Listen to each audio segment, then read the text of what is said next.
तो आप लोग फोर्थ क्लास कैसे हैं आप लोग बच्चों? आज 5 जनवरी है, 5 जनवरी और मंगल का दिन है। आज हम उर्दू का सबक नंबर 24 एहसन की ईद के 2 सवाल करेंगे, बाकी 2 सवाल और जुमले। ठीक है।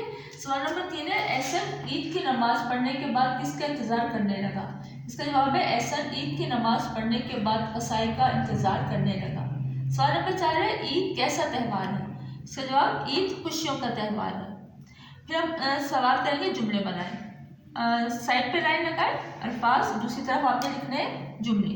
ठीक है, सॉरी मैं जुमले लिखना भूल गई थी। जुमले, पहला लफ्ज है परवाह। इसका जुमला है, एहसन बारिश की परवाह किए बगैर स्कूल चला गया। रंगीन, बकरे के गले में रंगीन माला थी।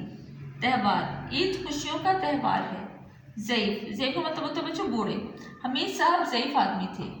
महरूम, महरूम लोगों को भी अपनी खुशियों में शामिल करें।